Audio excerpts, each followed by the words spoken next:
సునాదస్వరము September 22.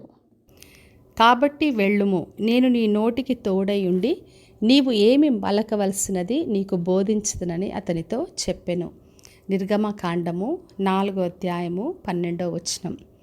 దేవుడైన యెహోవా మోషేతో ఈ మాటలు చెప్పాడు.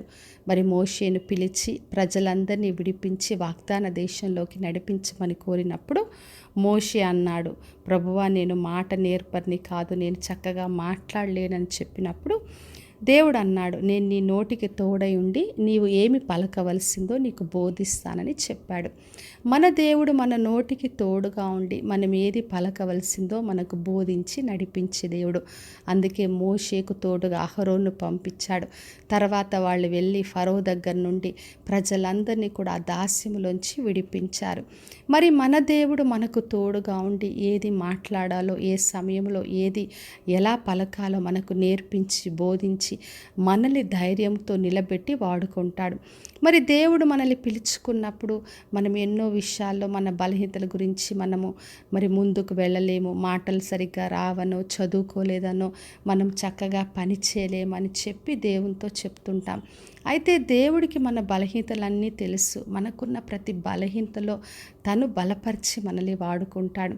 మరి బలహీనుడైన గిద్యోను ఆయన బలపరిచాడు. ఆయనను గొప్పగా దేవుడు వాడుకున్నాడు.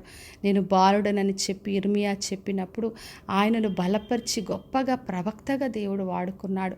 మరి దేవుడు ఏర్పరచుకున్న వారికి ఎన్ని బలహీనతలైనా, ఎన్ని భయాలున్నా వాటన్నిటిలో ఆయన బలపరిచి గొప్పగా ఆయన నిలబెట్టుకుంటాడు. మరి 81వ కీర్తన 10వ వచనం రాయబడింది, నీ నోరు బాగుగా తెరుము, నేను దాన్ని నింపెదను అని ప్రభు చెప్పాడు. మనము మన నోరును తెరిచినప్పుడు దేవుడు నింపే దేవుడు. మనకు కావలసిన మాటలు, కావలసిన జ్ఞానం అన్నీ కూడా అనుగ్రహిస్తాడు. మరి యేసుక్రీస్తు తన శిష్యులతో చెప్పాడు. లూకాసు సువార్త 21వ అధ్యాయం 15వ వచనంలో, మీ విరోధులు ఎదురాటకు కాదనుటకు వీలు కాని వాక్కును జ్ఞానము నేను మీకు అనుగ్రహిస్తాను అని. అంటే దేవుడు అనుగ్రహించే జ్ఞానం ముందు ఎవరు కూడా నిలబడలేరు. కాబట్టి నా ప్రియ సహోదరి సహోదరా, మన దేవుడు మన నోటికి తోడై ఉండి మనం ఏది మాట్లాడాలో నేర్పిస్తాడు. కాబట్టి ధైర్యంతో, విశ్వాసంతో ముందుకు కొనసాగుదాం. మనం ఉద్యోగంలో అయినా, పరిచర్లో అయినా, కుటుంబంలో అయినా, మన వ్యాపారాలైనా, దేవుడు మనకిచ్చిన పని ఏదైనా మనకు ఆయన సమయోచితమైన జ్ఞానం ఇచ్చేలాగున ప్రార్థన చేసుకుందాం. పరలోకమందున్న మా తండ్రి, మా దేవ, ఈరోజు ఇచ్చిన వాగ్దానం కొరకే వందనాలు. ప్రతి ఒక్కరిని దీవించి ఆశీర్వదించండి ప్రభువా.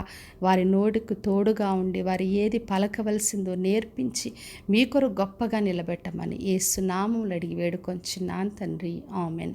ఈ శుభవచనము వినిచిన ప్రతి ఒక్కరి జీవితంలో నెరవేర్చబడునుగాక.